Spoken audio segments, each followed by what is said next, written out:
Welcome to my channel. This is Magic Storytime Audiobooks, where stories come alive. Don't forget to like, comment, and subscribe to join the adventure. Chapter 4. Martha.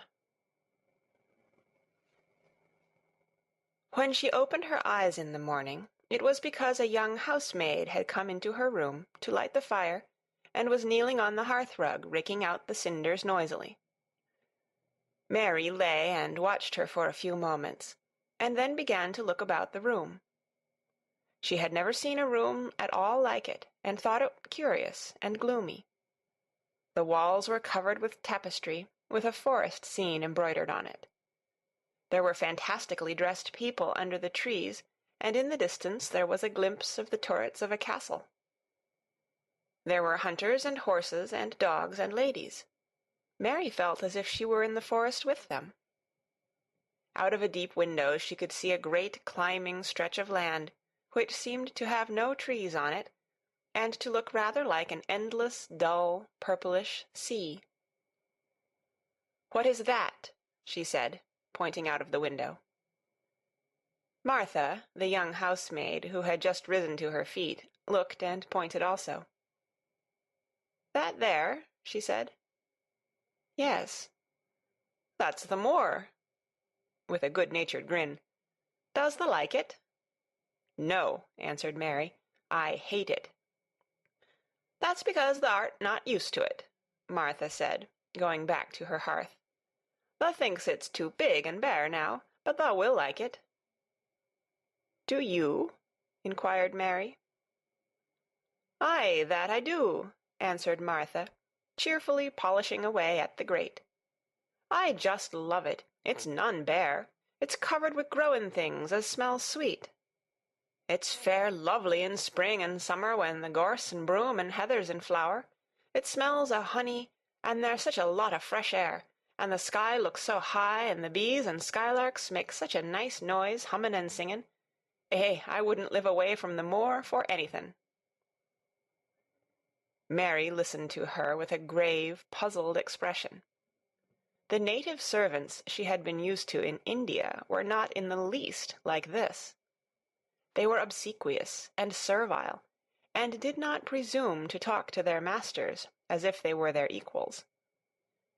They made salaams and called them "protector of the poor," and names of that sort. Indian servants were commanded to do things, not asked. It was not the custom to say "please" and "thank you," and Mary had always slapped her ayah in the face when she was angry. She wondered a little what this girl would do if one slapped her in the face.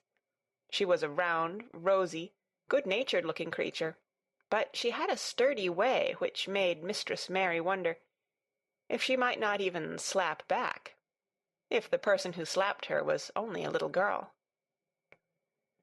"You are a strange servant," she said from her pillows, rather haughtily.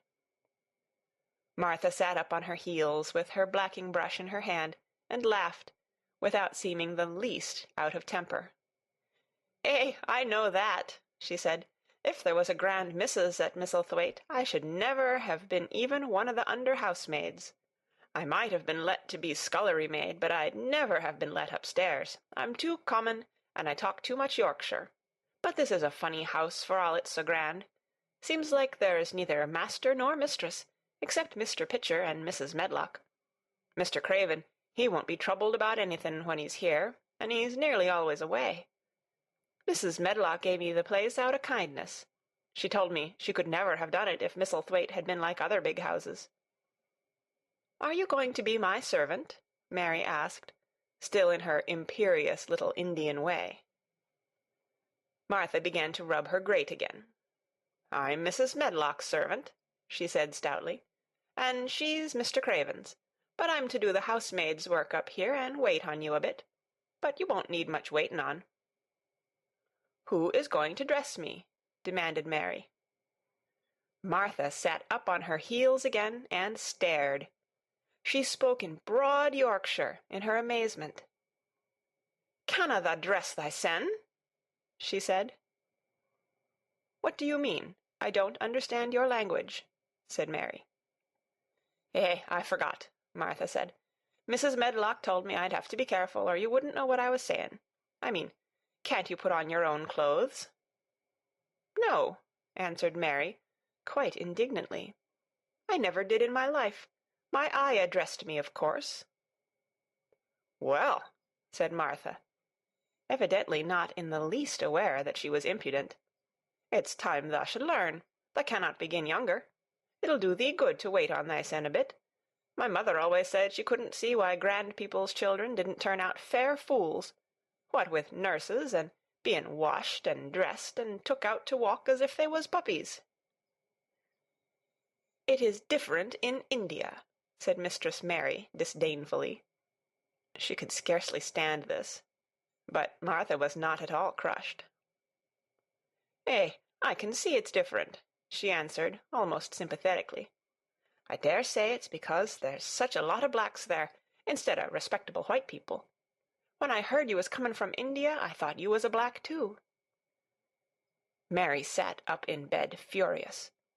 "What?" she said. "What? You thought I was a native?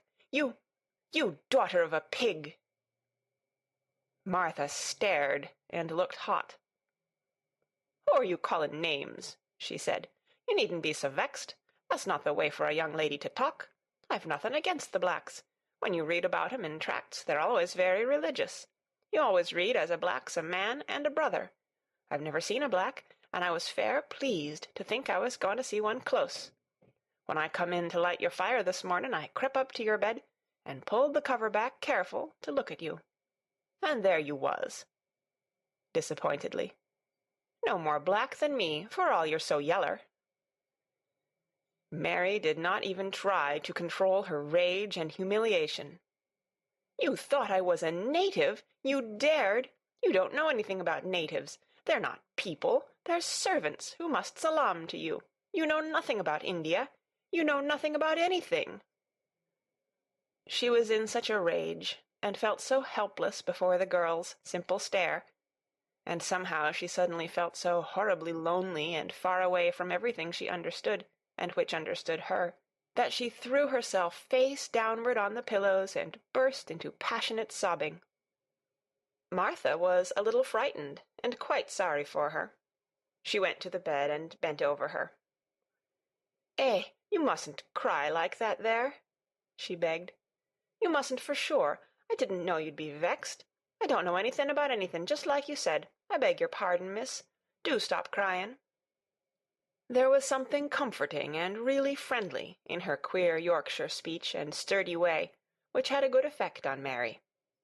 She gradually ceased crying and became quiet. Martha looked relieved. "It's time for thee to get up now," she said. "Mrs. Medlock said I was to carry the breakfast and tea and dinner into the room next to this. It's been made into a nursery for thee. I'll help thee on with thy clothes if thou get out of bed. If the buttons are at the back, thou cannot button them up thyself." When Mary at last decided to get up, the clothes Martha took from the wardrobe were not the ones she had worn when she arrived the night before with Mrs. Medlock. "Those are not mine," she said. "Mine are black." She looked the thick white wool coat and dress over, and added with cool approval, "Those are nicer than mine." "These are the ones thou must put on," Martha answered. "Mr. Craven ordered Mrs. Medlock to get 'em in London. He said, 'I won't have a child dressed in black wandering about like a lost soul,' he said. 'It'd make the place sadder than it is. Put color on her.' Mother said she knew what he meant. Mother always knows what a body means. She doesn't hold with black herself." "I hate black things," said Mary. The dressing process was one which taught them both something. Martha had buttoned up her little sisters and brothers, but she had never seen a child who stood still and waited for another person to do things for her, as if she had neither hands nor feet of her own. "Why doesn't thou put on thy own shoes?" she said, when Mary quietly held out her foot. "My Ayah did it," answered Mary, staring. "It was the custom." She said that very often. It was the custom. The native servants were always saying it. If one told them to do a thing their ancestors had not done for 1,000 years, they gazed at one mildly and said, "It is not the custom," and one knew that was the end of the matter. It had not been the custom that Mistress Mary should do anything but stand and allow herself to be dressed like a doll. But before she was ready for breakfast, she began to suspect that her life at Misselthwaite Manor would end by teaching her a number of things quite new to her, things such as putting on her own shoes and stockings, and picking up things she let fall. If Martha had been a well-trained, fine young lady's maid, she would have been more subservient and respectful, and would have known that it was her business to brush hair and button boots, and pick things up and lay them away. She was, however, only an untrained Yorkshire rustic, who had been brought up in a moorland cottage with a swarm of little brothers and sisters, who had never dreamed of doing anything but waiting on themselves and on the younger ones, who were either babies in arms, or just learning to totter about and tumble over things. If Mary Lennox had been a child who was ready to be amused, she would perhaps have laughed at Martha's readiness to talk, but Mary only listened to her coldly, and wondered at her freedom of manner. At first she was not at all interested, but gradually, as the girl rattled on in her good-tempered, homely way, Mary began to notice what she was saying. "Eh, you should see 'em all," she said. "There's 12 of us, and my father only gets 16 shilling a week. I can tell you my mother's put to it to get porridge for 'em all. They tumble about on the moor and play there all day, and mother says the air of the moor fattens 'em. She says she believes they eat the grass, same as the wild ponies do. Our Dickon, he's 12 years old, and he's got a young pony he calls his own." "Where did he get it?" asked Mary. "He found it on the moor with its mother when it was a little one, and he began to make friends with it, and give it bits o' bread, and pluck young grass for it. And it got to like him, so it follows him about, and it lets him get on its back. Dickon's a kind lad, and animals likes him." Mary had never possessed an animal pet of her own, and had always thought she should like one. So she began to feel a slight interest in Dickon, and as she had never before been interested in anyone but herself, it was the dawning of a healthy sentiment. When she went into the room which had been made into a nursery for her, she found that it was rather like the one she had slept in. It was not a child's room, but a grown-up person's room, with gloomy old pictures on the walls, and heavy old oak chairs. A table in the centre was set with a good substantial breakfast. But she had always had a very small appetite, and she looked with something more than indifference at the first plate Martha set before her. "I don't want it," she said. "Thou doesn't want thy porridge?" Martha exclaimed incredulously. "No." "Thou doesn't know how good it is. Put a bit o' treacle on it, or a bit o' sugar." "I don't want it," repeated Mary. "Eh," said Martha, "I can't abide to see good victuals go to waste. If our children was at this table, they'd clean it bare in 5 minutes." "Why?" said Mary coldly. "Why?" echoed Martha. "Because they scarce ever had their stomachs full in their lives. They're as hungry as young hawks and foxes." "I don't know what it is to be hungry," said Mary, with the indifference of ignorance. Martha looked indignant. "Well, it would do thee good to try it. I can see that plain enough," she said outspokenly. "I've no patience with folk as sits and just stares at good bread and meat. My word, don't I wish Dickon and Phil and Jane and the rest of 'em had what's here under their pinafores." "Why don't you take it to them?" suggested Mary. "It's not mine," answered Martha stoutly, "and this isn't my day out. I get my day out once a month, same as the rest. Then I go home and clean up for mother and give her a day's rest." Mary drank some tea and ate a little toast and some marmalade. "You wrap up warm and run out and play you," said Martha. "It'll do you good, and give you some stomach for your meat." Mary went to the window. There were gardens and paths and big trees, but everything looked dull and wintry. Out? Why should I go out on a day like this? Well, if thou doesn't go out, thou'lt have to stay in, and what has thou got to do? Mary glanced about her. There was nothing to do. When Mrs. Medlock had prepared the nursery, she had not thought of amusement. Perhaps it would be better to go and see what the gardens were like. "Who will go with me?" she inquired. Martha stared. "You'll go by yourself," she answered. "You'll have to learn to play like other children does when they haven't got sisters and brothers. Our Dickon goes off on the moor by himself and plays for hours. That's how he made friends with the pony. He's got sheep on the moor that knows him, and birds as comes and eats out of his hand. However little there is to eat, he always saves a bit of bread to coax his pets." It was really this mention of Dickon which made Mary decide to go out, though she was not aware of it. There would be birds outside, though there would not be ponies or sheep. They would be different from the birds in India, and it might amuse her to look at them. Martha found her coat and hat for her, and a pair of stout little boots, and she showed her her way downstairs. "If thou goes round that way, thou'll come to the gardens," she said, pointing to a gate in a wall of shrubbery. "There's lots of flowers in summer-time, but there's nothing bloomin' now." She seemed to hesitate a second before she added, "One of the gardens is locked up. No one has been in it for 10 years." "Why?" asked Mary, in spite of herself. Here was another locked door, added to the 100 in the strange house. "Mr. Craven had it shut when his wife died so sudden. He won't let no one go inside. It was her garden. He locked the door and dug a hole and buried the key. There's Mrs. Medlock's bell ringing. I must run." After she was gone, Mary turned down the walk which led to the door in the shrubbery. She could not help thinking about the garden, which no one had been into for 10 years.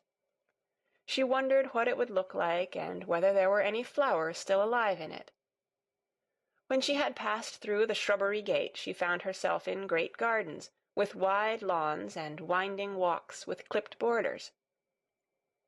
There were trees and flower-beds and evergreens clipped into strange shapes, and a large pool with an old grey fountain in its midst. But the flower-beds were bare and wintry, and the fountain was not playing. This was not the garden which was shut up. How could a garden be shut up? You could always walk into a garden. She was just thinking this when she saw that, at the end of the path she was following, there seemed to be a long wall, with ivy growing over it. She was not familiar enough with England to know that she was coming upon the kitchen gardens, where the vegetables and fruit were growing. She went toward the wall and found that there was a green door in the ivy, and that it stood open. This was not the closed garden, evidently, and she could go into it. She went through the door, and found that it was a garden with walls all round it, and that it was only one of several walled gardens which seemed to open into one another. She saw another open green door, revealing bushes and pathways between beds containing winter vegetables. Fruit trees were trained flat against the wall, and over some of the beds there were glass frames. The place was bare and ugly enough, Mary thought, as she stood and stared about her. It might be nicer in summer when things were green, but there was nothing pretty about it now. Presently an old man with a spade over his shoulder walked through the door leading from the second garden. He looked startled when he saw Mary, and then touched his cap. He had a surly old face, and did not seem at all pleased to see her. But then she was displeased with his garden, and wore her quite contrary expression, and certainly did not seem at all pleased to see him. "What is this place?" she asked. "One of the kitchen gardens," he answered. "What is that?" said Mary, pointing through the other green door. "Another of 'em," shortly. "There's another on t'other side of the wall, and there's the orchard t'other side of that." "Can I go in them?" asked Mary. "If thou likes, but there's nowt to see." Mary made no response. She went down the path and through the second green door. There she found more walls, and winter vegetables and glass frames. But in the second wall there was another green door, and it was not open. Perhaps it led into the garden which no one had seen for 10 years. As she was not at all a timid child, and always did what she wanted to do, Mary went to the green door and turned the handle. She hoped the door would not open, because she wanted to be sure she had found the mysterious garden. But it did open quite easily, and she walked through it, and found herself in an orchard. There were walls all round it also, and trees trained against them. And there were bare fruit trees growing in the winter-browned grass, but there was no green door to be seen anywhere. Mary looked for it, and yet, when she had entered the upper end of the garden, she had noticed that the wall did not seem to end with the orchard, but to extend beyond it, as if it enclosed a place at the other side. She could see the tops of trees above the wall, and when she stood still she saw a bird with a bright red breast sitting on the topmost branch of one of them, and suddenly he burst into his winter song, almost as if he had caught sight of her, and was calling to her.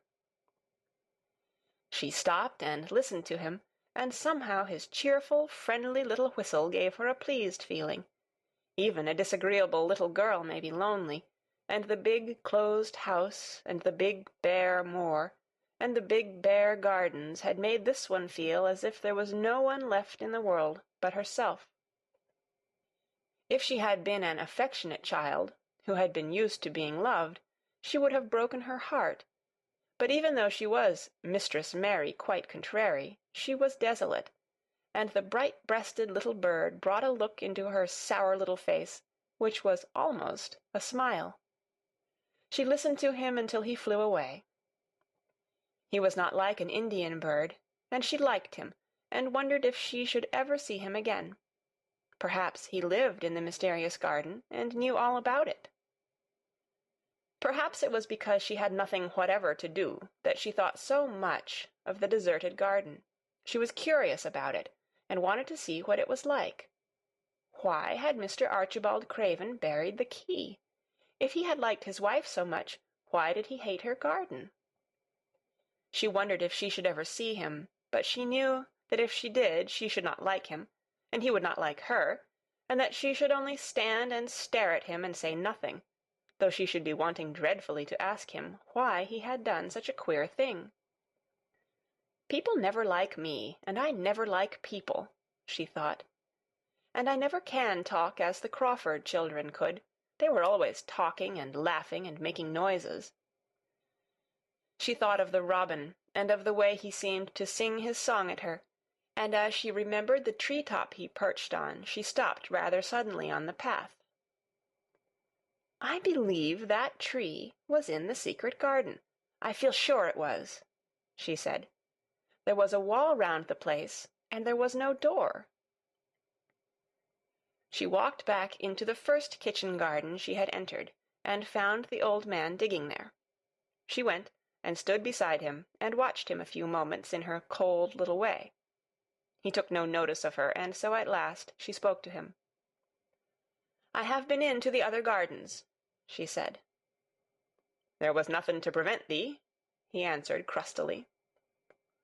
I went into the orchard.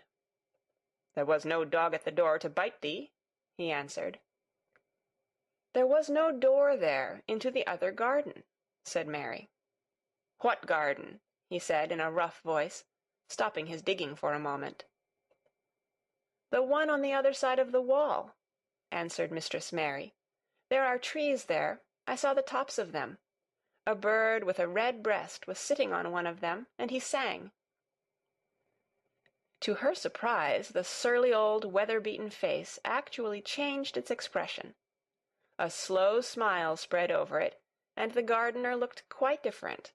It made her think that it was curious how much nicer a person looked when he smiled.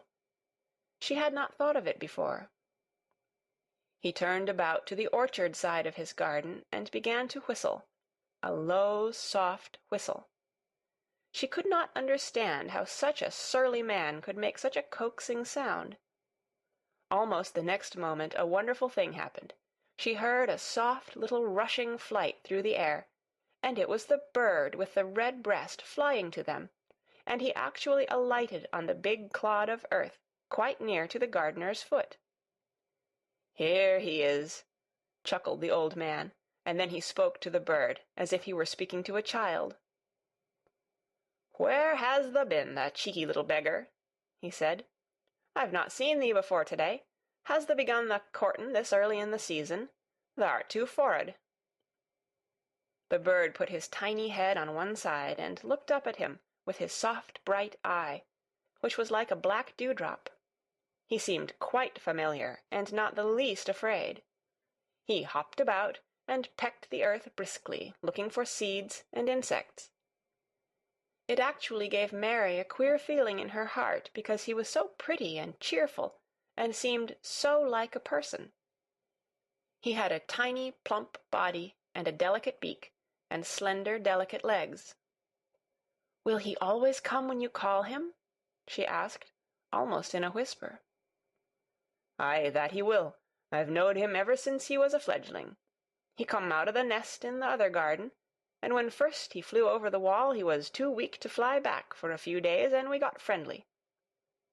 When he went over the wall again, the rest of the brood was gone, and he was lonely, and he come back to me." "What kind of a bird is he?" Mary asked. "Doesn't thou know? He's a robin redbreast, and they're the friendliest, curiousest birds alive. They're almost as friendly as dogs, if you know how to get on with 'em. Watch him peckin' about there and lookin' round at us now and again. He knows we're talkin' about him." It was the queerest thing in the world to see the old fellow. He looked at the plump little scarlet waistcoated bird as if he were both proud and fond of him. "He's a conceited one," he chuckled. "He likes to hear folk talk about him, and curious, bless me, there never was his like for curiosity and meddlin'. He's always comin' to see what I'm plantin'. He knows all the things Mester Craven never troubles hisself to find out. He's the head gardener, he is." The robin hopped about, busily pecking the soil, and now and then stopped and looked at them a little. Mary thought his black dewdrop eyes gazed at her with great curiosity. It really seemed as if he were finding out all about her. The queer feeling in her heart increased. "Where did the rest of the brood fly to?" she asked. "There's no knowin'. The old ones turn 'em out of their nest and make 'em fly, and they're scattered before you know it. This one was a knowin' one, and he knew he was lonely." Mistress Mary went a step nearer to the robin and looked at him very hard. "I'm lonely," she said. She had not known before that this was one of the things which made her feel sour and cross. She seemed to find it out when the robin looked at her, and she looked at the robin. The old gardener pushed his cap back on his bald head and stared at her a minute. "Art thou the little wench from India?" he asked. Mary nodded. "Then no wonder thou'rt lonely. Thou'lt be lonelier before thou's done," he said. He began to dig again, driving his spade deep into the rich black garden soil, while the robin hopped about, very busily employed. "What is your name?" Mary inquired. He stood up to answer her. "Ben Weatherstaff," he answered, and then he added with a surly chuckle, "I'm lonely mysel', except when he's with me," and he jerked his thumb toward the robin. "He's the only friend I've got." "I have no friends at all," said Mary. "I never had. My ayah didn't like me, and I never played with anyone." It is a Yorkshire habit to say what you think with blunt frankness, and old Ben Weatherstaff was a Yorkshire moor-man. "Thou and me are a good bit alike," he said. "We was wove out of the same cloth. We're neither of us good-lookin', and we're both of us as sour as we look. We've got the same nasty tempers, both of us, I'll warrant." This was plain speaking, and Mary Lennox had never heard the truth about herself in her life. Native servants always salaamed and submitted to you whatever you did. She had never thought much about her looks, but she wondered if she was as unattractive as Ben Weatherstaff, and she also wondered if she looked as sour as he had looked before the robin came. She actually began to wonder also if she was nasty-tempered. She felt uncomfortable. Suddenly a clear, rippling little sound broke out near her, and she turned round. She was standing a few feet from a young apple-tree, and the robin had flown on to one of its branches and had burst out into a scrap of a song. Ben Weatherstaff laughed outright. "What did he do that for?" asked Mary. "He's made up his mind to make friends with thee," replied Ben. "Dang me if he hasn't took a fancy to thee."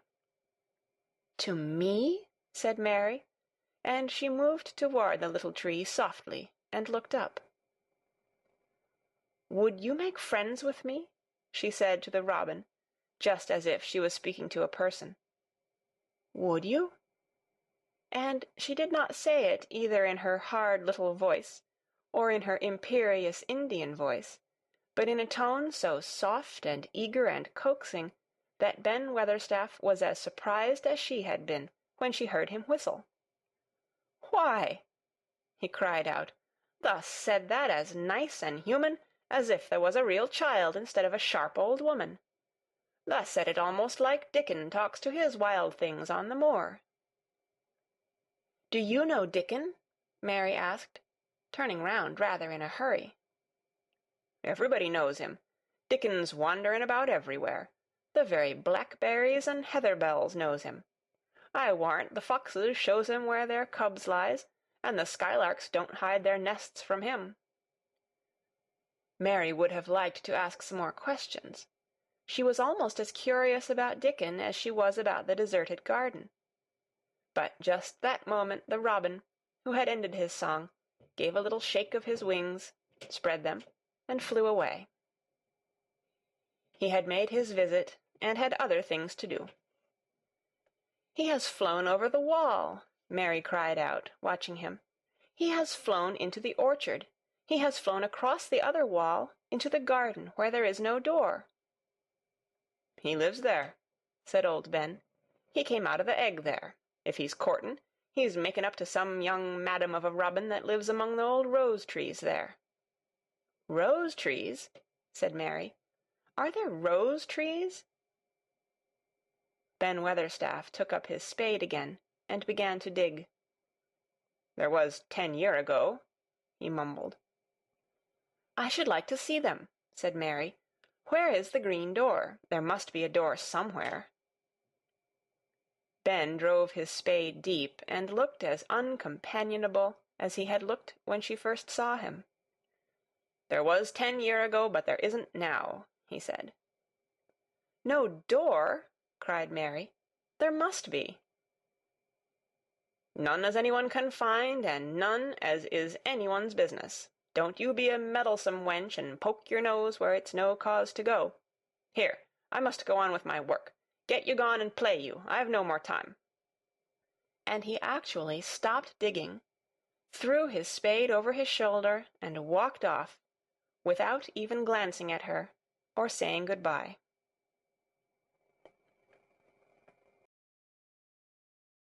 Thank you so much for watching. If you enjoyed the story, don't forget to hit like and leave a comment. And of course, subscribe to Magic Storytime Audiobooks for more magical adventures.